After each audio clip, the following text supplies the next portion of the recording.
Hi hello viewers, welcome to NTV. నేను Tarak. Cinema పరిశ్రమ ఏంటంటే ఎప్పుడు కూడా కోలాహలంగా షూటింగ్లు చేసుకుంటూ, అలాగే ఎప్పటికప్పుడు సినిమాలు రిలీజ్ అవుతూ మనల్ని ఎంటర్టైన్ చేస్తూ ఉంటారు. కానీ ప్రస్తుతం సినీ పరిశ్రమలో ఏంటంటే ఒక రకమైన మౌనం రాజ్యం వెళ్తుందన్నమాట. దానికి కారణం ఏంటంటే ఎంప్లాయీస్, వర్కర్స్ ఎవరైతే ఉన్నారో ఆ వర్కర్స్ అందరూ కూడా స్ట్రైక్ చేస్తున్నారనమాట. సో ప్రొడ్యూసర్స్ అందరూ కూడా వాళ్ళని సముదాయించి మళ్ళీ బ్యాక్ టు వర్క్ తీసుకురావడానికి వాళ్ళ ప్రయత్నాలు అయితే వాళ్ళు చేస్తున్నారు. బట్ కానీ ఇది ఇంకా కొలిక్కి రాలేదు. సో అసలు ఏం జరుగుతుంది సినిమా ఇండస్ట్రీలో, సో దీని వెనకున్న రీజన్స్ ఏంటి, ఇది ఎప్పుడో కొలిక్కి వస్తుంది అనే విషయాలు మనతో డిస్కస్ చేయడానికి టాలీవుడ్ నుంచి ప్రముఖ ప్రొడ్యూసర్స్ మనతో ఉన్నారు. వాళ్ళతో మాట్లాడదాం. హలో రాధామోహన్ గారు, హలో వివేక్ గారు, హలో చెరి గారు. సార్ అయితే అలా ఫస్ట్ అంటే రోజు చర్చలు అంటున్నారు, విఫలం అంటున్నారు, ఇది అంటున్నారు, కానీ అసలు ఏం జరుగుతుంది సార్ లోపల ఇన్సైడ్ టాలీవుడ్ దీంట్లో? అసలు ఏంటి చర్చలు, అసలు ఎందుకు ఈ స్ట్రైక్ అనేది ఇదేంటి సార్? ఫస్ట్ బేసిక్గా ముందు వాళ్ళు ఒప్పుకున్నటువంటి ఒక 2 కండిషన్స్ సరిగ్గా ఇంప్లిమెంట్ అవ్వట్లేదండి. ఆల్రెడీ ఒప్పుకున్నది.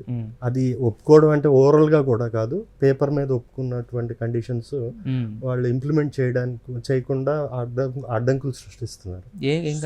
ఆ కండిషన్స్ ఏంటంటే మేము మెంబర్ టు మెంబర్ వర్క్ చేసుకోవచ్చండి. అంటే మేము యూనియన్తో సంబంధం లేకుండా మాకు ఎవరు నచ్చితే, ఎవరి టాలెంట్ నచ్చితే వాళ్ళని మేము హైర్ చేసుకోవచ్చు. ఓకే. సో అలా హైర్ చేసుకున్న సందర్భాల్లో కొన్నిసార్లు ఏమవుతుందంటే, మీరు వేరే వాళ్ళని అక్కడ తీసుకున్నారు కదా, వేరే ఇంకొక యూనియన్కి సంబంధించిన వాళ్ళని మేము అడిగినప్పుడు సార్ మేము కూడా రాము అని కానీ, లేకపోతే వేరే ఊరు నుంచి తెచ్చినప్పుడు ఈ ఊరు వాళ్ళు రావడం అనడం కానీ అలా చెప్పకుండానే బ్లాక్ చేస్తున్నారు. సో అలాంటివి చేయొద్దు అన్నది మనం చెప్తున్నాం. ప్లస్ ఇంకోటి ఏంటంటే రేషియోస్ అండి. ఆ రేషియోస్ గురించి ఏంటంటే, వేరే ఊరు నుంచి మనం ఇంతమంది ఫైటర్స్ని తీసుకొస్తే ఇక్కడ ఇంతమందిని తీసుకోవాలి అన్నది ఒక రూల్ కింద వాళ్ళు అంటే అన్టోల్డ్ ఇది అంటారు కదండి, అలాగా మెయింటైన్ చేస్తున్నారు. దానికి సంబంధించిన ఒక ఉదాహరణ చెర్రి గారు చెప్తే బాగుంటుంది. వాళ్ళ సినిమాలోనే అయ్యింది. ఏ సార్, ఏ సినిమా అంటే పుష్ప 2లో జరిగిందండి. అంటే ఇప్పుడు ఏంటంటే రేషియోస్ ఇంతకుముందు ఉండేటి అండి. అంటే ఇప్పుడు బయట నుంచి మనం ఒక మాస్టర్ని తెచ్చుకుంటే 10 మంది ఫైటర్స్ని అక్కడి నుంచి తెచ్చుకుంటే ఇక్కడ కూడా 10 మందిని పెట్టుకోవాలనేది ఒక రూల్ ఉండేదండి ఇంతకుముందు. సో బట్ అది వర్తించదు అని చెప్పి వాళ్ళే లెటర్ వచ్చారు. మేము అడగడం జరిగింది, ఇట్లా చేయడం వల్ల మాకు ఇబ్బంది అవుతుంది. ఎందుకంటే ఒక మాస్టర్ ఒక టీంతో వర్క్ చేసుకోవడం ఇష్టపడతారండి. సడన్గా మనం వేరే వాళ్ళు కొత్త వాళ్ళు ఇచ్చామనుకోండి, అది వాళ్ళకి సూటబుల్ ఉండకపోవచ్చు, లాంగ్వేజ్ ప్రాబ్లమ్స్ ఉండొచ్చు. బాంబే నుంచి తెచ్చిన మాస్టర్ తెలుగు వాళ్ళకి ఎక్స్ప్లెయిన్ చేయడం కొద్దిగా ఇబ్బంది ఉండొచ్చు. సో ఈ ప్రాబ్లమ్స్ ఉంటాయి కాబట్టి ఇది ఇంప్లిమెంట్ చేయడం కరెక్ట్ కాదు అని చెప్పి ఇంతకుముందు డిస్కషన్స్లో చేస్తే ఫెడరేషన్ వాళ్ళు మాకు లెటర్ ఇచ్చారండి. 1 సెప్టెంబర్ 2023 నుంచి ఇది వర్తించదు రేషియోస్. అంటే డాన్సర్స్, ఫైటర్స్ వీళ్ళిద్దరి దగ్గర అండి ప్రాబ్లమ్. సో ఇక్కడ మనకి ఏంటంటే కొద్దిగా అప్పుడప్పుడు షార్టేజ్ ఆఫ్ టాలెంట్ ఉంటుంది. ప్లస్ కొన్ని సిచ్యువేషన్స్, ఎలాంటి సిచ్యువేషన్స్ ఉన్నాయంటే we require foreign faces, foreign fighters or foreign dancers. అట్లాంటప్పుడు మనం ఆ పర్టికులర్ సీన్, ఇప్పుడు ఫర్ ఎగ్జాంపుల్ పుష్ప 2లోనే కిచా మాస్టర్ అని థాయిలాండ్ నుంచి ఉన్నాడు. There is a fight that is happening between the hero and the Japanese people in Japan port. First opening episode. So అది మేము వైజాగ్లో చీట్ చేసి ఆ పోర్ట్ని మేము ఇక్కడ చేసాం షూటింగ్. చేసినప్పుడు ఏమైందంటే, మేము ఫారెన్ నుంచి జాపనీస్ లుకింగ్ ఫైటర్స్ కావాలి కదా, ఆబ్వియస్లీ, బికాస్ ఫైటింగ్ కదా. సో ఇక్కడ వచ్చిన వెంటనే ఇమీడియట్గా మాకు ఫైటర్స్ యూనియన్ నుంచి ఫోన్ వచ్చింది, మీరు ఫస్ట్ ఫారెన్ మాస్టర్ని తెచ్చుకోండి, ఇక్కడ లోకల్ మాస్టర్ని పెట్టుకోవాల్సిందే అన్నారు. అదేంటంటే పెట్టుకోవడం అవసరం లేదు కదా, మాకు అతను ఆల్రెడీ రిహార్సల్స్ చేసుకొని వచ్చాడు, మా అతనితో చేయించుకోవాలి కదా అని అంటే, లేదు అది రూల్ ప్రకారం పెట్టాల్సిందన్న. మరి లేదు కానీ రేషియోస్ వర్తించదు కదని అంటే, మీ ఇష్టం అంటే మేమైతే చెప్తున్నాం, మీరు లేకపోతే వేరే యూనియన్ వాళ్ళు ఎవరు కోఆపరేట్ చేయని అంటున్నారు, వేరే వాళ్ళు ఎవరు మీకు వర్క్ రారని ఇట్లా బ్లాక్మెయిల్ చేయడం, ఫోన్లలో మాట్లాడినప్పుడల్లా మీరు లేకపోతే రేపు షూటింగ్ జరగకపోవచ్చు అన్నాం. సరే పెట్టుకుంటా ఉన్నాం. ఫైట్ మాస్టర్ ఒక్కని పెట్టుకుంటే సరిపోదు, ఫైట్ మాస్టర్ వస్తే 2 అసిస్టెంట్స్ కంపల్సరీ అన్నారు. 2 అసిస్టెంట్స్ ఓకే అన్నాం. తర్వాత వాళ్ళు 10 ఫైటర్స్ వచ్చారు కూడా, మేము కూడా 10 ఫైటర్స్ని పెట్టాల్సిందే కంపల్సరీ. నాకు ఇప్పుడు ఇండియన్ ఫైటర్స్ని నేను జాపనీస్ ఫైటర్స్ని ఎలా చూపించగలుగుతానండి? చూపించడం కుదరదు కదా. డ్యాన్స్ మాస్టర్, అసిస్టెంట్స్ వరకు పెట్టుకుంటాము, వాళ్ళు కూడా మాకు ఉపయోగం లేదు. బట్ మీరు అంటున్నారు కాబట్టి మా షూటింగ్ ఆపకుండా జరగాలి కాబట్టి నేను రిపీట్ చేస్తాను. లేదు, nothing doing, you have to take అన్నారు. అలాగా మేము ఒక ఫైట్ మాస్టర్, 2 అసిస్టెంట్స్, 10 మంది ఫైటర్స్ని పెట్టడం వల్ల మాకు రోజుకి ₹1,50,000 అయ్యేది. అంటే వీళ్ళకి పక్కన కూర్చోబెట్టడం ఉపయోగం లేదు. ఎందుకంటే వాళ్ళు నాకు పనికి వాళ్ళు టాలెంటెడ్ కాదండి, వాళ్ళకి టీమ్కి సెట్ అవ్వరు. సో వాళ్ళని ఒట్టి కూర్చోబెట్టడం తప్ప ఏం జరగలేదండి. వాళ్ళ ట్రాన్స్పోర్టేషన్, వాళ్ళ కన్వెన్స్, వాళ్ళ రోజు టిఫిన్లు, food, accommodation in Vizag, everything we had to take care అండి. సో అలాగా ఫైట్ 20 days అనుకున్న ఫైట్ అది 2-3 schedules of 40-50 days అయిందండి. సో మీకు you can imagine what kind of loss the producer is incurring. 52 మీరు చెప్పిన దాని లెక్క ప్రకారం 60-75 lakhs ఇప్పుడు నేను ఆ షెడ్యూల్కి వాళ్ళతో చేసుకుందాం అనుకున్న వాళ్ళ దగ్గర అడ్డొచ్చారు. అది కూడా ఏంటి, వాళ్ళు ఇచ్చిన లెటర్ ప్రకారంగా రేషియోస్ వర్తించింది, నేను పెట్టాల్సిన అవసరం లేదండి. బట్ లాస్ట్ మినిట్లో మాకు టెన్షన్స్ ఎలా ఉంటాయండి, అన్ని మొత్తం సెటప్ అయిపోయింది, వైజాగ్లో పర్మిషన్స్ తీసుకున్నాము, మేము షూటింగ్ చేయాలి, ఆర్టిస్టులు ఉన్నారు, we cannot afford to lose the dates of artist కదండి. సో అలాగండి. So same thing happens with the fighters and dancers also అండి. మేము ఒక బాంబే డాన్స్ మాస్టర్ని తెచ్చుకొని ఒక 100 డాన్సర్స్ తేవాలంటే in fact dancers ratio is more అండి, 70-30 అండి. అంటే మేము అక్కడి నుంచి 100 డాన్సర్స్ తేవాలంటే ఇక్కడ నుంచి 280 డాన్సర్స్ తీసుకోవాలంటే అరౌండ్ 400 డాన్సర్స్ అవుట్ సైడ్ అంతేనా 30%. తర్వాత నెమ్మదిగా దాన్ని 50-50 చేయడం మొదలు పెట్టారండి. దాని వరకు ఓకేనండి. సో దీనివల్ల మాకు చాలా ప్రాబ్లమ్స్ ఫేస్ చేస్తున్నాం అండి. ఇప్పుడు మేము గణేష్ ఆచార్య మాస్టర్, బాంబే డాన్స్ మాస్టర్ ఉన్నాడు, and he doesn't know Telugu language. He prefers to interact with his own assistants, with his own dancers and everything. నేను మొత్తం బాంబే నుంచి తెచ్చుకుంటా అంట. సో వీళ్ళు ఇన్సిస్ట్ చేసి 100% పెట్టుకోకుండా మా షూటింగ్ రాము అని జరిగిన రోజులు ఉన్నాయి. అలా లాస్ట్ మీద టెన్షన్ పడి లాస్ట్లో ఓకే అని చెప్పి షూటింగ్ మళ్ళీ క్యాన్సిల్ అవుతే ఆ రోజు ఒకరోజు మాకు మళ్ళీ ఒక 80 లక్షలు 90 లక్షలు లాస్ అవుతుందన్న ఉద్దేశంతో ఒప్పుకోవడం జరుగుతుంది. సో ఈసారి ప్రాపర్గా ఇంప్లిమెంటేషన్ చేయాలి. ఒకవేళ ఈసారి కూడా మళ్ళీ ఇట్లానే ప్రాబ్లమ్స్ వస్తే దీన్ని రెస్పాన్సిబుల్ ఎవరు, దీని యొక్క పరిణామాలు ఎవరు భరిస్తారు, మాకు ఎవరు who is responsible are who is liable for this damages if at all అనేది దాని క్లారిటీ ఈసారి మాకు ఇవ్వాలనేది అడగడం జరిగింది. సార్ అంటే ఇప్పుడు కూడా సార్ ఇప్పుడు ఇక్కడే ప్రిఫర్ చేస్తాం సార్, ఎందుకంటే ఇప్పుడు వాళ్ళందరికీ అకామిడేషన్ ఇచ్చి వాళ్ళందరికీ ఫ్లైట్ టికెట్లు ఇచ్చి ఇవి చేయాలని చూడం కదండి. ఇక్కడ తీసుకోవాలంటే మన ఫస్ట్ ప్రిఫరెన్స్ ఏంటి. కానీ ఇలాంటి స్పెషల్ కండిషన్స్లో సపోజ్ జపనీస్ ఫైటర్స్ ఉన్నారు ఇందాక సార్ చెప్పినట్టు, స్పెషల్ కండిషన్స్ లో మాకు తప్పదు, తప్పని వాటిని క్రియేటివ్ ఇంటర్ఫియరెన్స్ కూడా అయిపోతుందండి మాకు. సో అది ఉండకూడదు, మాకు ఫ్రీడమ్ ఉండాలి అన్నది మేము అడుగుతున్న కండిషన్. దానికి ఒప్పుకున్నారు, కానీ ఇంప్లిమెంట్ అవ్వకుండా చేస్తున్నారు కాబట్టి ఇంప్లిమెంట్ చేసేటట్టుగా ఒకళ్ళ రెస్పాన్సిబిలిటీ అది ఏంటి అన్నది మీరు చర్చించుకుని రండి అని చెప్పడం జరిగిందండి.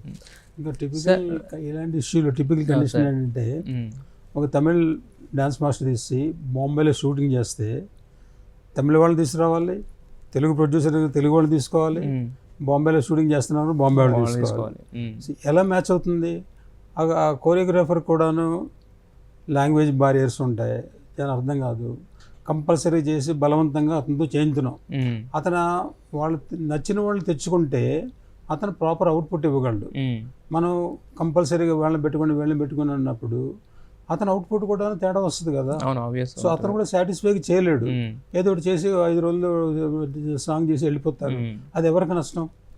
ఆ dance master is not happy, producer is spending money, ఇలాంటి ఇష్యూస్ అనమాట. అయితే నా క్వశ్చన్ ఒక్కటి సార్, ఇప్పుడు ఆల్రెడీ రెండింటికి వాళ్ళు రిటర్న్గా ఇచ్చేసారు కదా, ఛాంబర్కి ఇచ్చేసారు కదా, అంటే ఇచ్చేసిన తర్వాత కూడా మళ్ళీ బెదిరించడం అనేది ఒక రకంగా అది వేరే అంటే లీగల్గా వెళ్ళినా కూడా హార్మోనీ అనేది చెడగొట్టుకోవద్దు. బేసిక్ గా కార్మికులకి ఎవరికి మేము వ్యతిరేకం కాదు, మేము వాళ్ళకి పని ఇవ్వాలి, మన వాళ్ళు ఇక్కడ నుంచే అన్ని వర్క్ చేసుకోవాలన్నది మేము చేస్తూ ఉంటాం. బట్ ఏంటంటే టూ మచ్ గా ప్రెషర్ చేయడం వల్ల కూడా మాకు కొన్ని ఇబ్బందులు. అంటే ఒక చిన్న ఉదాహరణ చెప్తాను సార్, టాలెంట్ ని ఎలా బ్లాక్ అవుతుందంటే, ఒక చిన్న అబ్బాయి ఒక సాఫ్ట్వేర్ ఇంజనీర్ చేసుకుంటూ తను కూడబెట్టుకున్న అమౌంట్ తోటి ఒక 30-35 లక్షల్లో ఒక సినిమా చేయాలని అనుకుంటున్నప్పుడు తను తీసిన ఫుటేజ్ కూడా నాకు చూపించాడు, చాలా బాగుందండి. సో తను చేసుకుంటూ తను చెప్పింది ఏంటంటే, నేను ఒక కెమెరా అసిస్టెంట్ని మాత్రం ఇక్కడి నుంచి తీసుకున్నానండి, పొద్దున్నే మా హీరోని తీసుకెళ్ళి ఒక సెలూన్లో హెయిర్ డ్రెస్సింగ్ అది చేయించేసి ర్యాపిడో బైక్లో తీసుకొచ్చి మేము షూటింగ్ చేసుకుంటున్నాము. కానీ 2వ రోజు వచ్చేప్పటికి ఈ కెమెరా అసిస్టెంట్ రానన్నారు, మీరు హెయిర్ డ్రెస్సర్ని తీసుకోవాలి, అలా సెలూన్కి వెళ్ళి చేసుకోకూడదు అని చెప్పడం వల్ల నాకు బడ్జెట్ పెరిగిపోయింది, ఇంకా 20% ఉంది, అది కంప్లీట్ చేయడానికి మీరు సాయం చేయండి అని చెప్పి నా దగ్గరికి వచ్చాను. సో అంటే ఎగ్జాంపుల్ చెప్తున్నా, అట్లాంటి ఎన్నో ప్లస్ ఇప్పుడు యూనియన్ అంటే కూడా వాళ్ళలో వాళ్ళకి కాదు, పక్క యూనియన్ కూడా వీళ్ళే, అంటే అదంతా ఒక కార్టలైజేషన్ అయిపోతుంది కదండి, దానివల్ల ఇబ్బంది అవుతుంది. అందుకని మేము ఎవరితో మాకు ఎవరికి టాలెంట్ ఉంటే వాళ్ళతో అందరితో పని చేస్తాం. ఈ యూనియన్స్ అందరూ కూడా ఉన్న సభ్యులు వీళ్ళందరూ టాలెంటెడ్, అవును వీళ్ళ నుంచి తీసుకుంటాం మేము. ఈ వీళ్ళు కాకుండా మాకు వేరేది మా డైరెక్టర్ గారు ఒకటి అనుకుంటారు, దానికి తగ్గట్టుగా వేరే వాళ్ళని తీసుకోవాలంటే ఆ లిబర్టీ మాకు ఉండాలి కదా అన్నది మేము అడుగుతున్నాం. అంతే కదా, ఒక ప్రొడ్యూసర్ అనే వ్యక్తే ఇప్పుడు ముందు ఏదైనా ఇప్పుడు హీరో రావాలన్నా లోపలికి టెక్నీషియన్స్కి వర్క్ దొరకాలన్నా ఏదైనా ప్రొడ్యూసర్ అనే వ్యక్తి, బట్ అతనికే స్వేచ్ఛ లేకుండా అయిపోతుంది అనేది మీ వర్షన్. మీరు అన్నారు కదండి, ఇంతకుముందు ఒప్పుకున్నారు కదా, మరి ఎందుకు ఇంప్లిమెంటేషన్ ఎక్కడ అవుతుందని అన్నారు కదా. చిన్న ఎగ్జాంపుల్ చెప్తున్నాను. మొన్న జరిగిందండి డిస్కషన్ ఛాంబర్స్లో, ఫెడరేషన్ వాళ్ళ సభ్యుల మధ్యన ప్లస్ ప్రొడ్యూసర్స్ మధ్యన జరిగినప్పుడు ఈ 2 ఇంప్లిమెంటేషన్ చేయాలి ఉంది కదండి అన్నారండి. అన్నాను ఉంది కదండి ఆల్రెడీ, దాని గురించి కొత్త డిస్కషన్ ఏంటండి అన్నారు. ఉంది కరెక్టేనండి, కానీ ఇంప్లిమెంట్ చేయట్లేదు కదా, మేమైతే ఆపుతలే కదండి, మమ్మల్ని ఎందుకు అడుగుతున్నారండి, మీరు కాకుండా ఎవరు ఆపుతున్నారండి, మరి ఎవరండి లాస్ట్ మినిట్లో చెప్పిందంటే మాకేం తెలియదండి, మేము బాంబే నుంచి ఫైటర్స్ వస్తున్నారు, వాళ్ళే మాకు ఫోన్ చేసి చెప్తున్నారు, మేము ఇప్పుడు దిగుతున్నాం రేపు షూటింగ్ చేయడానికి పలానా సినిమాకి, సో మరి మీ సైడ్ నుంచి కూడా ఈక్వల్గా ఉండాలి కాబట్టి మీరు పెట్టండి, లేకపోతే మరి వాళ్ళు ప్రెజర్ చేస్తున్నారు అన్నట్టు వాళ్ళు ప్రెజర్ చేస్తున్నారు అని చెప్పేసి అలా మాట్లాడుతున్నారు. అంటే దానికి ఒక సొల్యూషన్ కనపడతలేదండి. ఈసారి కూడా అలానే జరుగుతుంది అనేది మా ఫీలింగ్ అండి. సో ఈసారి ఏంటంటే మాకు ఎట్టి పరిస్థితుల్లో ఒక స్ట్రాంగ్ ఎండోర్స్మెంట్ కావాలండి. మాకు ఎట్టి పరిస్థితుల్లో మేము ఈసారి రేషియోస్ అనేది మేము కూడా, ఎందుకంటే మాకు బయట నుంచి తీసుకోవాల్సిన అవసరం మాకు లేదండి. అదే ఇప్పుడు వివేక్ గారు చెప్పినట్టు ఇప్పుడు అక్కడ నుంచి తీసుకొచ్చి ఇక్కడ వాళ్ళకి అకామిడేషన్ ఇచ్చి ట్రాన్స్పోర్టేషన్ ఇచ్చి మీకు ఇంకెక్కువ బర్డెన్ కదా, ఒక ఫ్లైట్ టికెట్స్ వేసి. తప్పనిసరి పరిస్థితిలో ఇప్పుడు డైరెక్టర్ గారు ఆ పర్టికులర్ ఎపిసోడ్కి ఆ పలానా మాస్టర్ కావాలి లేదా పలానా డాన్స్ మాస్టర్ కావాలంటే మేము తెచ్చి ఇవ్వాల్సిన బాధ్యత మాకు ఉంది. సో దాంట్లో కూడా మాకు ఎక్స్ట్రా ఖర్చైనా మేము we'll do our level best to convince the director also. ఇక్కడ మాస్టర్ని పెడతాం, కానీ ఒక్కసారి కుదరదండి. కుదరినప్పుడు మాకు కోఆపరేట్ చేస్తే బాగుంటుంది. ఎందుకంటే మేము ప్రొడ్యూసర్స్ ఫైనాన్షియల్ హెల్త్ బాగుంటే అందరూ బాగుంటారండి. మాకు కూడా ఏంటంటే ఇప్పుడు 9 to 9 కాల్ షీట్ ఉందండి. గోయింగ్ అవే ఫ్రమ్ దట్, అదే థర్డ్ పాయింట్ అదే కదా, ఇప్పుడు 4 points అని మాట్లాడుతున్నారు. 6 to 6 కాల్ షీట్ రెగ్యులర్గా అందరూ ఆల్రెడీ ఉందండి. సో ఇప్పుడు ఏమవుతుందంటే మాకు 6 o'clock కాల్ షీట్ అనేసరికి ఆల్మోస్ట్ వర్కర్స్ అందరూ వచ్చి సెట్ మీదకి వచ్చేసరికి 7 అయిపోతుందండి. ఎందుకంటే ఎర్లీ మార్నింగ్ అనేది కొద్దిగా ఇబ్బందులు ఉంటాయి, కొన్ని కన్వీనియన్స్లు లెగడాలు, కొంతమంది వచ్చి కొంతమంది రాకపోవడం ఇట్లాంటివి జరుగుతాయి. ఏదో వెహికల్స్ ఏదో డ్యామేజ్ అయ్యడం లేదా ఇట్లా ఆగిపోవడం, దానివల్ల కొద్దిగా లేట్ రావడం. In case around 7 o'clock everyone is in the set అండి. By the time they set up the equipment and everything 8 o'clock అయిపోతుంది. కరెక్ట్గా ఆ టైంకి బ్రేక్ వస్తుందండి. సో బ్రేక్ఫాస్ట్కి బ్రేక్ చేసేసరికి 8 to 9 అయిపోతుందండి. 9 o'clock అని ఫస్ట్ షాట్ పడతలేదండి. సో 9 o'clock to 6 o'clock మాకు జరుగుతుందండి వర్క్. బేసికల్గా 6 o'clock to 6 o'clock కాల్ షీట్కి మేము పేమెంట్ చేసినా జరిగే వర్క్ మాత్రం 9 to 6 జరుగుతుంది. ప్రొడక్టివిటీ చాలా తక్కువ. సో దానివల్ల అది ఇప్పుడు ఏం చేయాల్సి వస్తుంది, మేము దాన్ని ఎక్స్టెండ్ చేసి 9 దాకా తీసుకోవాల్సి వస్తుంది. ఆ రోజు మళ్ళీ డేట్స్ ప్రాబ్లం ఉండకుండా ఆర్టిస్టులు కొంతమంది నెక్స్ట్ డే నుంచి అవైలబుల్ ఉండకపోతారు కదా, 9 o'clock దాకా వెళ్దాం. So almost every day 1.5 call sheet జరుగుతుంది.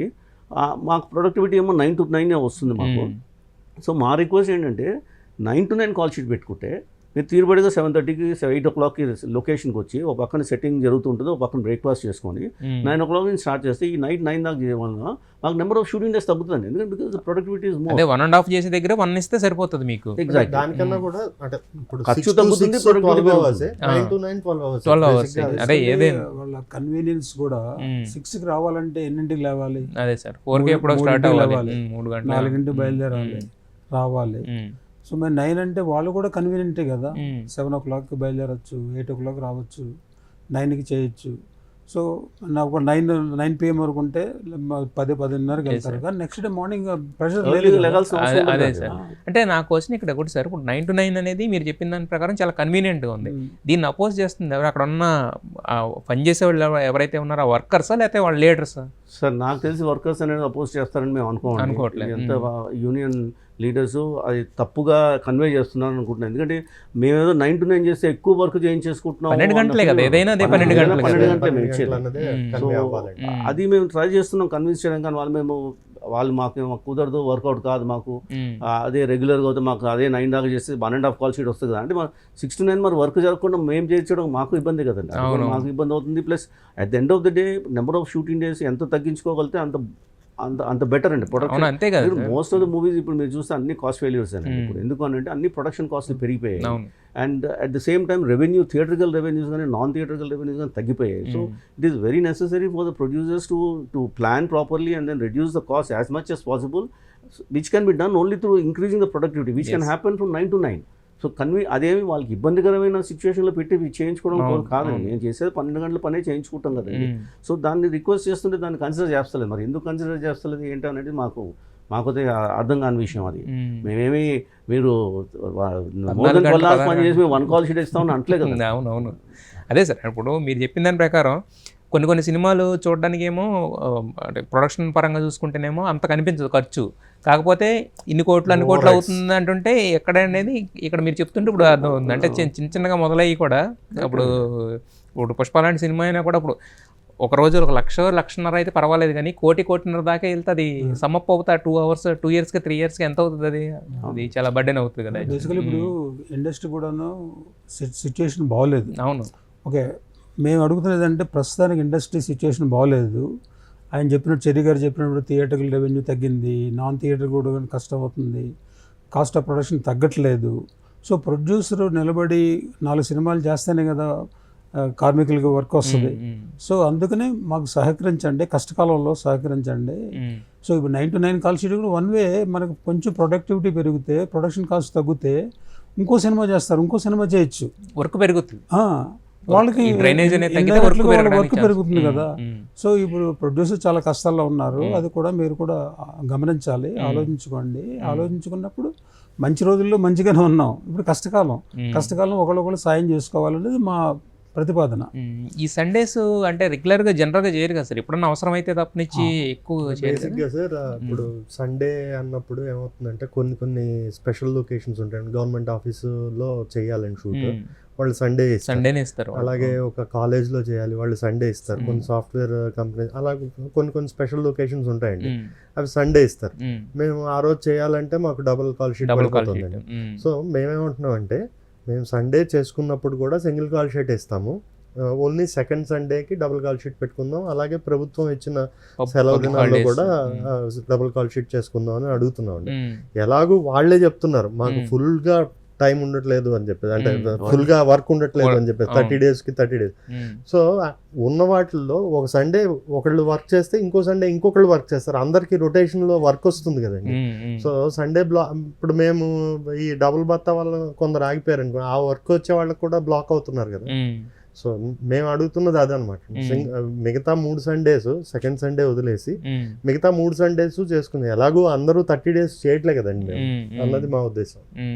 అదే ఎంతసేపు కూడా అండి రెగ్యులర్గా ఎవ్రీ సండే వర్క్ చేయాలని మాకు ప్రతి producer 6 days Monday to Friday Saturday చేసినప్పుడు 6th day రెస్ట్ తీసుకుంటేనే అందరికీ మంచిదేనండి. కానీ ఎప్పుడైనా అనివార్య కారణం వల్ల ఒకళ్ళు చేయాల్సిన సిచ్యువేషన్ వస్తే మాకు సహకరించండి. ఇవన్నీ మీరు హెల్ప్ చేస్తే మాకు మా ఫైనాన్షియల్ స్టెబిలిటీ అనేది మాకు పెరుగుతుంది, కాబట్టి మేము కూడా ఇంకా ఫర్దర్గా ఎక్స్ట్రా మూవీస్ చేయడానికి అవకాశాలు ఉంటాయి. సో ఇవన్నీ ప్రొడక్షన్ కాస్ట్లు తగ్గే సొల్యూషన్స్ ఇవన్నీ. సో హెల్ప్ చేయండి అని చెప్పి రిక్వెస్ట్ చేస్తున్నాం అండి. అది వాళ్ళు కుదరదు. అదే మీ వర్షన్ చాలా క్లియర్గా ఉంది, మరి వాళ్ళు ఏమంటారండి, వాళ్ళ వర్షన్ ఏంటి అసలు? అంటే బేసికలీ వాళ్ళు కార్మికులకి ఎలా కన్వే చేస్తున్నారో మాకు తెలియదు, ఎందుకంటే ఒకళ్ళిద్దరే మాట్లాడుతుంటారు మీడియాలో కానీ మీటింగ్స్. 40,000 మంది ఎంతమంది ఉంటే అన్నారు వాళ్ళు కార్మికులు, వాళ్ళకి ఎలా రీచ్ అవుతుందో మాకు తెలియదు. యాక్చువల్లీ మా ఉద్దేశం కూడా ఏంటంటే కార్మికులు కూడా తెలియాలి, మన ప్రొడ్యూసర్స్ పెట్టే కండిషన్స్ విపరీతమైన కండిషన్స్ ఏం కాదు, చాలా సానుకూలమైన కండిషన్స్, ఇద్దరికీ మంచి జరుగుతుంది, ఇండస్ట్రీ బాగుపడుతుంది, ఇండస్ట్రీ కంటిన్యూ అవుద్ది అనే ఉద్దేశంతో మేము చెప్తున్నాం.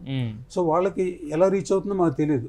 సో ఈ ప్రెస్ మీట్ వల్ల మెయిన్ ఇంపార్టెన్స్ ఏంటంటే, మెయిన్ ఉద్దేశం ఏంటంటే అందరికీ తెలియాలి మేము సానుకూలంగానే ఉన్నాం, కానీ వాళ్ళకి రీచ్ అవుతుందో లేదో తెలియదు. వాళ్ళు కూడా అర్థం చేసుకోవాలి, కష్టకాలంలో అందరూ ఒకరికొకరు సహాయం చేసుకోవాలి మా ఉద్దేశం. సార్ అయితే ఇప్పుడు ఇక్కడ ఇంకోటి ఏంటంటే, ఇప్పుడు ఫారెన్ షూటింగ్ల గురించి మొన్న మాట్లాడారు. అంటే ఇక్కడ ఫారెన్లో జరిగిన షూటింగ్లకి ఏమో 60 మంది వెళ్తే, అదే షూటింగ్ ఇక్కడ జరిగితే 120 మంది అంటున్నారు. ఇదేంటి సార్, ఇదేం లెక్క అసలు? అంటే మామూలుగా ఇది కరెక్టేనండి. యాక్చువల్గా ఏంటంటేనండి, ఇంతకుముందు ఇక్కడ మన వర్క్ ఎక్విప్మెంట్ ఏదైతే ఉందో అది కొంచెం హెవీ ఎక్విప్మెంట్స్ అండి. ఫర్ ఎగ్జాంపుల్ లైట్స్ ఉన్నాయి అనుకోండి, చాలా హెవీ లైట్స్ ఉండేవి. సో దానికి లైట్ మెన్లు ఎక్కువ అవసరం ఉండేది. ఫారెన్ కంట్రీస్లో అనేది ఇప్పుడు మనం ఏదైతే వాడుతుందో అది ఎప్పటి నుంచి ముందు వాళ్ళు అక్కడ వాడుతున్నారు. సో ఇప్పుడు కూడా ఇక్కడ ఇప్పుడు ఇండియాలో కూడా మొత్తం చేంజ్ అయిపోయిందండి. ఎక్విప్మెంట్ మొత్తం లేటెస్ట్ ఎక్విప్మెంట్స్ వచ్చేసాయండి. Very light weight equipments and everything which one light men can easily handle 2-3 lights. ఇంతకుముందు అంటే 2 పెద్ద లైట్స్ ఉంటే 2-3 లైట్ మెన్లు ఒకదానికే ఉండాల్సి వచ్చేదండి. సో ఇప్పుడు అదేంటంటే ఇవన్నిటికీ అలవాటు పడిపోయి ఆ రేషియోకి 10 మంది లైట్ మెన్లు కంపల్సరీ ఉండాల్సిందే, ఇన్ని లైట్లు ఉంటే ఎక్కువ లైట్లు వస్తే 15 మంది ఉండాల్సిందే అని ఇవన్నీ మాకు ఫోర్స్ఫుల్గా మా దగ్గరికి వస్తేనే మాకు అర్థమవుతుందండి. ఎందుకంటే అక్కడ పని చేస్తున్నప్పుడు చూస్తున్నప్పుడు అర్థమవుతుంది ఇది వర్క్ ఒక తక్కువ మందితో ఒకటి చేయించుకోవచ్చు అని అనిపిస్తుంది. కానీ పని ఎంత ఉందో అంతమంది రావడం అనేది కాదు, ఇంతమంది రావడం అనేది ఒక రూల్ కింద అయిపోయింది. యాక్చువల్గా రూల్ గా లేదు కానీ అదే అన్రిటర్న్ అగ్రిమెంట్ కింద చేసేస్తుంది అది. ఇప్పుడు జిమ్మీ ఉందండి ఫర్ ఎగ్జాంపుల్, ఫారిన్ కంట్రీస్లో ముగ్గురే ఆపరేట్ చేస్తారండి. యాక్చువల్లీ అక్కడ డ్రైవర్ కూడా is one of the worker for the Jimmy అండి. అలానే ఇంకా 2 ఉంటారండి. ఇక్కడ 5-6 అండి, 5-6 ఉంటారండి కంపల్సరీగా. అవసరం ఏముందండి, అవసరం లేదు. వాళ్ళు ముగ్గురు చేయగలిగినప్పుడు మనం ముగ్గురు కూడా చేయొచ్చు కదండి. సో ఇవన్నీ కూడా ఉన్నాయండి. కానీ దీంట్లోకి మేము వెళ్తలేదు. ఇప్పుడు ఏంటంటే వాళ్ళు అలవాటు పడిపోయి ఉన్నారు. ఒక టీం జిమ్మీ అనేసి ఒక టీం ఉంటుంది రెడీగా, అందరికీ మనం కూడా ఉపాధి కల్పించాలి. సో ఇవన్నీ మైండ్లో పెట్టుకొని మేము we're not going to those details అండి. We're only just asking. ఇంత ముందు కూడా ఎన్నోసార్లు వేజ్ ఇంక్రీజులు జరిగాయండి. మేము ఎప్పుడు ఏమి కండిషన్స్ పెట్టలేదు. ఇప్పుడు పెట్టింది కూడా అది కండిషన్స్ అనరండి. ఆల్రెడీ 2 ఒప్పుకున్నాయే, ఇంకో 2 కూడా మేము జస్ట్ దానివల్ల కొద్దిగా మాకు ఇబ్బందిగా ఉంది, ప్రస్తుతానికి సహకరించండి అని చెప్తున్న ఒక రిక్వెస్ట్ లాంటివి. ప్లస్ మేము టాలెంట్ ఎక్కడున్నా మనం ఎంకరేజ్ చేద్దాం. ఇప్పుడు ఒక టాలెంట్ యూనియన్ లో వాళ్ళనే తీసుకోవాలి అనేది, ఒక 5 లక్షలు కట్టగలిగితేనే నువ్వు చేయగలవు అన్నది ఉండకూడదు. సరే వాళ్ళు ఏం బెనిఫిట్స్ ఇస్తున్నారు ఏంటి అన్నది వాళ్ళు చెప్తారు, అది వేరే విషయం అండి. బట్ ఒక టాలెంట్ ఉన్న వాళ్ళని మనం బ్లాక్ చేయకూడదు. టాలెంట్ ఉన్న వాళ్ళని అందరినీ తీసుకుందాం. ఇప్పుడు నువ్వు ఎలాగ బాధపడుతావు, ఇంకొకళ్ళు కూడా నాకు టాలెంట్ ఉంది, అయ్యో నాకు 5 లక్షలు లేదు, నాకు ఉద్యోగం రావట్లేదని అనుకోకూడదు కదండి. నేను just because I can't pay union fee నేను వర్క్ చేయలేను అన్న బాధ అతనికి ఉండకూడదు కదండి. సో అంటే యాక్చువల్లీ బయట టాలెంట్ లోపలికి వస్తాకి వీలు పట్టలేదు. ఒక చిన్న కండిషన్స్, ఒక బ్యారియర్ ఎఫోర్డ్ చేయలేని బ్యారియర్ అండి. వాళ్ళు వర్కర్స్ ఎవరైతే స్కిల్డ్ పీపుల్ కూడా చాలా మంది ఉన్నారండి. స్కిల్డ్ కాకుండా ఇప్పుడు రెగ్యులర్గా ఇప్పుడు డ్రైవర్స్ ఉండొచ్చు, ఇంకా ప్రొడక్షన్ బాయ్స్ ఉంటారండి. వాళ్ళు they need not be skilled. Their job is to arrange tiffins, lunch and everything and make sure that everyone eats and everything. దాని స్కిల్ అవసరం లేదు. కానీ ఆ జాబ్ కోసం దానికి మెంబర్షిప్ తీసుకోవడము, ఆ మెంబర్షిప్ కట్టాల్సిన ఫీజు అందరి దగ్గర లేకపోవడము. So that way we are stopping lot of people who are capable of working. And scarcity కూడా వస్తుంది కదా అప్పుడు ఆబ్వియస్గా. అయితే ఇక్కడ వీటిల్లో వినిపిస్తుంది ఏంటంటే ఒక 3 యూనియన్స్కి సంబంధించి మీరు వేజెస్ పెంచట్లేదు అనేది ఒకటి వస్తుంది. అదేంటి సార్ అది? అంటే దాని డిస్కషన్కి వెళ్ళడానికి ముందు, అంటే అసలు వేజెస్ డిస్కషన్కి వెళ్ళడానికి ముందు పాత ఒప్పుకున్న కండిషన్స్ 2, కొత్తగా మేము అడుగుతున్న 2 రిక్వెస్ట్లు, ఇవన్నీ కలిపి మీరు ఓకే చేసిన తర్వాత నెక్స్ట్ స్టెప్కి వెళ్దాము అని మేము చెప్తున్నాం అనమాట. సో ఈ ఫస్ట్ వీటి మీద వాళ్ళు చర్చించుకుని వస్తారండి. దాని తర్వాత నెక్స్ట్ స్టెప్లో మేము కూడా పాజిటివ్గా ఉన్నామండి. అదే ఇప్పుడు ఎందుకంటే ఇప్పుడు ఆల్మోస్ట్ ఇప్పుడు 12 రోజుల నుంచి కొనసాగుతుంది సార్. ఇంకొక 10 రోజులు అయితే ఏమో మొత్తం దసరాకి రావాల్సింది, మళ్ళీ సంక్రాంతికి వెళ్తాయి, సంక్రాంతి రావాల్సినవి సమ్మర్కి వస్తాయి, మొత్తం మెస్అప్ అయిపోతుంది. దీనివల్ల మాకు మేము ఎంటర్ అయిన అగ్రిమెంట్స్, కాంట్రాక్చువల్గా ఎంటర్ అయిన అగ్రిమెంట్స్, ఓటీటీ డేట్స్ అవునండి, అన్ని ప్రాబ్లమ్స్ చాలా ఇబ్బందులు ఉంటాయి. అందుకే ఈ స్ట్రైక్ చేయాలనే ఉద్దేశం మాకు అసలు మేము రెస్పాన్సిబుల్ కాదండి స్ట్రైక్కి. మీరు స్ట్రైక్ చేయట్లా, మేమే స్ట్రైక్ చేస్తున్నాం. రమ్మని అంటున్నాము, మాట్లాడుకుంటూ వర్క్ చేసుకుందామని చెప్పడం జరుగుతుంది. కానీ మేమేమి మీరు ఒప్పుకుంటేనే మేము ఇంక్రీజులు కన్సిడర్ చేస్తామని అంటలేదండి. అడిగిన ఇంక్రీజ్ కూడా 30% ఇస్ వే టూ హై అండి. సో దానికి రీజనబుల్గా ఎలా చేస్తే బాగుంటుంది ఏంటి అనేది, అంటే ఇంతకుముందు ఎప్పుడు అడిగినట్టుగా ఇచ్చేసామండి. ఈసారి కొద్దిగా సిచ్యువేషన్ బాగాలేనప్పుడు సహకరించాలి కదండి, అది మా రిక్వెస్ట్ అండి. మా వాళ్ళలో కూడా 90% సినిమా అయిపోయిన వాళ్ళు ఉన్నారండి. ఇప్పుడు మిగతాది కంప్లీట్ చేసుకోవాలండి, వడ్డీలు అవి పడుతూ ఉంటాయండి. అయినా కూడా వీళ్ళు లేదు ప్రతిసారి ఇలాగే అవుతుందని ప్రతి మా ప్రొడ్యూసర్ అందరూ కూడా సంఘటితంగా ఉన్నారండి. అందరూ ఒకే తాటి మీద ఉండి ఓకే మనం వన్స్ ఫర్ ఆల్ ఇది కరెక్ట్గా చేసుకోవాలి అన్న దాంట్లో ఉన్నారండి. అందరూ చెప్పేది ఏంటంటే మేము కార్మికులకి ఏ రోజు వ్యతిరేకం కాదు, వాళ్ళ పని మాకు కావాలి, మేము వాళ్ళకి సముచితంగానే పే చేస్తాము. కాకపోతే ఏంటంటే మాకు కూడా మా ఫ్రీడమ్ ఉండాలండి. మీకు అంటే ఇందాక ఎగ్జాంపుల్ అనుకుంటా, మీకు దాహం వేస్తుందండి అర్జెంటుగా, మీరు వెళ్ళి ట్యాప్లో వాటర్ ఉంది అక్కడ తాగుతాం, లేదు మీరు తాగకూడదు పలానా బాటిలే కొనుక్కుని తాగాలని మీకు రూల్ పెట్టి లేకపోతే తాగకూడదు అన్నారు అనుకోండి, మీరు ఎలా ఫీల్ అవుతారు? మేము ప్రస్తుతం అలాంటి ఫీల్ అవుతున్నాం. మీతో మాట్లాడేదాన్ని నాకు అర్థమైంది ఏంటంటే ఎంతసేపు ప్రొడ్యూసర్స్ యాంగిల్ నుంచి ఏంటంటే 4 కండిషన్స్ పెట్టారన్నారు, బట్ దాంట్లో 2 ఆల్రెడీ ఒప్పుకున్నవి. తర్వాత మీ వాయిస్ అనేది అక్కడికి వెళ్తుందా లేదా అనేది కూడా మీకు మాకు వేరియస్ వీడియోస్ సర్క్యులేట్ అవుతున్నాయండి. ఫెడరేషన్ ప్రెసిడెంట్ మాట్లాడడం, వర్కర్స్ని అడ్రస్ చేస్తూ, కొంతమంది యూనియన్ లీడర్స్ మాట్లాడడం, అవన్నీ వేరే విధంగా కన్వే అవుతుందని మాకు అనిపించిందండి. అందుకే మేము ఈరోజు మీ దగ్గరికి ఫైనల్ అంటే అంతేలేండి, ఎవరి వర్షన్ ఇప్పుడు మీరు చెప్పే వరకు మాకు తెలియదు కదా, ఎంతసేపు ఇక్కడ 4 ఇక్కడ 2 అనిపిస్తున్నాయి తప్ప దీంట్లో అసలు ఎందుకు ఒప్పుకున్నారు, ఎప్పటి నుంచి స్టార్ట్ అయింది, ఇది ఎందుకు ఆగింది అనేది ఇది తెలియట్లేదు, వీళ్ళ వర్షన్ ఏంటనేది కూడా తెలియట్లేదు. సో మీరు చెప్పిన దాంట్లో ఏంటంటే మీ వర్షన్ అయితే క్లియర్గా ఉంది. మరి వాటి నుంచి వాళ్ళు ఏం మాట్లాడతారు ఏంటనేది చూడాలి. మొత్తానికి స్ట్రైక్ ఆగి ఇండస్ట్రీ కళకళలాడే రోజులు వస్తే కనుక మళ్ళీ ఇప్పుడు అందరూ ఇప్పుడు వాళ్ళు దీని మీద బతికే వాళ్ళే కాబట్టి మీరు వాళ్ళని కాదని వేరే మొత్తం నాకు అసలు మీరు ఎవరో వద్దు అని అంటలేదు కదా, మీరు కూడా మాకున్న ఇబ్బందుల్ని గమనించుకొని మీరు చెప్తాను. యాక్చువల్లీ ఇంతకుముందు ఇంకా కొన్ని రిక్వెస్ట్లు అడిగాం.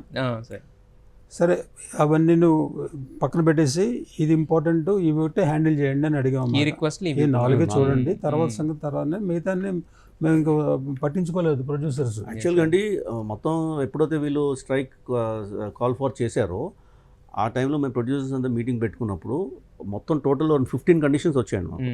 15 కండిషన్స్ అన్నీ అంటే ఆల్ ఇప్పుడు మీరు మన కొన్ని డిస్కస్ చేసి కూడా ఉన్నాయి అందులో. ఎందుకు ఇలా జరుగుతుంది, ఎందుకు ఇలా ఎక్కువ మంది ఎందుకు అవసరం, మనకు అవసరం లేదు అని ఇవన్నీ కూడా డైల్యూట్ చేసేసి మొత్తం ఓన్లీ 4 కండిషన్లు, 4లో 2 ఆల్రెడీ ఒప్పుకునే ఇంప్లిమెంటేషన్ అనే పాయింట్ పెట్టుకుంటూ అడగడం జరిగిందండి. ఇది కూడా మేము ఏం చేసామంటేనండి, ఇప్పుడు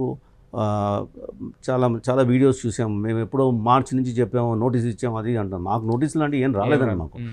ఏంటంటే జూలైలో ఇంక్రీజ్ వస్తుంది అనే విషయం అందరికీ తెలుసు, దాని గురించి కన్సిడర్ చేద్దామని డిస్కషన్ జరుగుతుంది. వీళ్ళు ఎప్పుడైతే మాకు ఆగస్ట్ 1 నుంచి షూటింగ్ ఆపుతానన్నారో మేము లేబర్ కమిషనర్ గారి దగ్గరికి వెళ్ళి, సార్ మేము ఆల్రెడీ ఇస్తున్న వేజెస్ substantially high wages అండి compared to other industries and everything. Apart from the wages, we also provide lot of incentives like in terms of tiffin కానివ్వండి, conveyance అవనండి, lunch అవనండి, teas, coffees ఇవన్నీ కూడా మేము సెట్లో provide చేస్తాం. ఇవన్నీ మేము ఇవ్వాల్సిన అవసరం లేకపోయినా మేము ఇస్తున్నాము. Plus wages that we're giving also is good enough అండి. But at the same time వాళ్ళు అడుగుతున్నారు, ఎంతో కొంత కన్సిడర్ చేయడానికి రెడీగా ఉన్నాము. వాళ్ళు స్ట్రైక్ వెళ్ళేటట్టు ఉన్నారండి. కొద్దిగా మీరు ఇంటర్వ్యూన్ అవుతే బాగుంటుంది. అంటే though it doesn't come under his purview, we made a request to him saying that why don't you bring the film industry also under your purview, so that ఒక గైడ్లైన్స్ అనేది ప్రాపర్గా formulate అయిపోతాయి, అందరికీ clarity ఉంటుంది, ఎప్పుడు increase అవుతుంది, ఎంత increase అవుతుంది, ఎవ్రీ ఇయర్ ఏమవుతుంది, డిఎన్ఎస్ అలవెన్స్ లాగా ఎలా పెరుగుతుంది అంటే క్లారిటీ ఉంటుంది. వర్కింగ్ కండిషన్స్ కూడా రెగ్యులేట్ చేసేయడానికి ఛాన్సెస్ ఉంటాయి. అప్పుడు ఈ కన్ఫ్యూజన్స్, ఈ డిస్కషన్స్ అని మేము వెళ్ళి అప్రోచ్ అవుతే ఆయన వెంటనే ఫెడరేషన్ వాళ్ళు పిలిచారు, యూనియన్ లీడర్స్ని పిలిచారు, అందరినీ పిలిచి మీరు వేజెస్ ఇంక్రీజ్ అడుగుతున్నారంట, దాన్ని వాళ్ళు కన్సిడర్ చేయడానికి రెడీగా ఉన్నారు. ఎంతవరకు కన్సిడర్ చేస్తారు అనేది అది ఇప్పుడు క్లారిటీ లేదు. బట్ మీరు స్ట్రైక్ మటుకు వెళ్ళొద్దు, స్ట్రైక్ వెళ్ళడం కరెక్ట్ కాదు, ఇప్పుడు డిస్కషన్స్ చేసుకుంటూ వెళ్ళండి అని చెప్పడం జరిగింది. ఆ తర్వాత వీళ్ళు ఎప్పుడైతే 31st నుంచి స్ట్రైక్ వెళ్తానన్నారో మేము వెళ్ళి అన్అఫీషియల్గా ఇన్ఫార్మ్ చేసాం, 1st నుంచి స్ట్రైక్ వెళ్ళిపోతానంటున్నారండి అని. అంటే ఆయన లెటర్ కూడా ఇచ్చారండి, మీరు స్ట్రైక్ వెళ్తున్నారని మాకు ఇన్ఫర్మేషన్ వచ్చింది, స్ట్రైక్ వెళ్తే ఇల్లీగల్ అవుతుంది, మీరు వెళ్ళొద్దు, ఎందుకంటే matter is on my table, I'm already doing the conciliation proceedings, మీరు స్ట్రైక్ వెళ్ళకుండా బాగుంటుంది, డిస్కషన్ చేసుకుంటూ ముందుకు వెళ్దాం, ఎందుకంటే దాని స్ట్రైక్ వెళ్ళడం వల్ల షూటింగ్ ఆపితే చాలా వేరే ఇబ్బందులు కూడా వస్తాయని చెప్పినా సరే వాళ్ళు స్ట్రైక్ వెళ్ళిపోయారు. అయితే ఇప్పుడు జరుగుతున్న స్ట్రైక్ కూడా ఇల్లీగలే అంతే కదా. లేబర్ కమిషన్ మీటింగ్స్ ప్రొసీడ్ అవుతున్నాయి, అది క్లోజ్ అవ్వలేదు. నోటీస్ కూడా ఇవ్వాలి, notice period, minimum notice period అది కూడా కొన్ని ఇంపార్టెంట్ అర్జెంట్ షూటింగ్స్ ఉంటాయి, అట్లీస్ట్ కంప్లీట్ చేసుకొని రిలీజ్ అయిపోయే సినిమాలు. ఇప్పుడు మా ఉన్నాయి, ఫర్ ఎగ్జాంపుల్ ఒక సినిమా ఉంది, ఒక సాంగ్ సెట్ అంతా వేసేసి ఉంచాము, డేట్స్ ఉన్నాయి ఆర్టీసీ, అది చేయకుండా ఆపేయాల్సి వచ్చిన సిచ్యువేషన్, సెట్ ఈజ్ హోల్డింగ్. ఇప్పుడు 15 days నోటీస్ ఇచ్చారనుకుంటే ఏదో విధంగా అది కంప్లీట్ చేసుకుంటే ఇప్పుడు అందరికీ ఒక అట్లీస్ట్ మాకు కూడా కొద్దిగా బర్డన్ అనేది తగ్గేది కదండి. సడన్గా లాస్ట్ మినిట్లో వచ్చేసరికి సో ఇవన్నీ కూడా జరుగుతున్నాయండి. అక్కడ కూడా లేబర్ కమిషనర్ గారిని కూడా ఇన్వాల్వ్ చేసాము. So we are from our side we are doing our best. మేము వాళ్ళకి కూడా ఏదో ఒకటి చేయాలని ఉంది మాకు కూడా, కాకపోతే ఇవన్నీ మాకు కూడా సెట్ అవుతే బాగుంటుంది అనే ఉద్దేశంతో ఈరోజు డెఫినెట్గా సార్ మీ మాకు మన ఫిల్మ్ ఛాంబర్ నుంచి ఒక రిక్వెస్ట్ లెటర్ పంపించారు. ఈ కండిషన్స్ ఏమో 6-7 conditions, no no no no no no 30% increase చేయండి, అదొకటే కండిషన్. ఎస్ సార్, అయితే మీరు చెప్పినవన్నీ విన్న తర్వాత అర్థమవుతుంది. బట్ మీరు అంటే మీ వాయిస్ ఏదైతే కార్మికులకి రైస్ చేరాలనుకుంటున్నారో అది ఖచ్చితంగా దీని ద్వారా చేరే ప్రయత్నం అయితే జరుగుతుంది. అట్ ద సేమ్ టైం ఏంటంటే కార్మికులకు మేము వ్యతిరేకం కాదు, మేము పెంచాలనుకుంటున్నాం. బట్ కాకపోతే ఏంటంటే మేము అడిగిన ఆల్రెడీ ఉన్న కండిషన్స్నే 2 ఎక్స్ట్రా కండిషన్స్, ఎందుకంటే కష్టకాలంలో ఉన్నాం కాబట్టి అని చెప్తున్నారు. సో ఖచ్చితంగా అది కార్మికులు అర్థం చేసుకుంటారని భావిద్దాం. అలాగే ఎందుకంటే తొందరగా ఈ సమస్య ఏదైతే ఉందో, స్ట్రైక్ అనే సమస్యపై త్వరగా మళ్ళీ సినిమాలు స్టార్ట్ అయితేనే సినిమాలు చూడడానికైనా ఎంజాయ్ చేయడానికైనా ఒక ఎంటర్టైన్మెంట్ అనేది మేజర్ ఇది కాబట్టి సో అంతా మంచి జరగాలని కోరుకుందాం సార్. మీ వర్షన్ అయితే మాకు క్లియర్గా అర్థమైంది, అదే కార్మికులు కన్వే అవుతుందని ఆలోచిస్తున్నాం సార్. Thank you. ధన్యవాదాలు.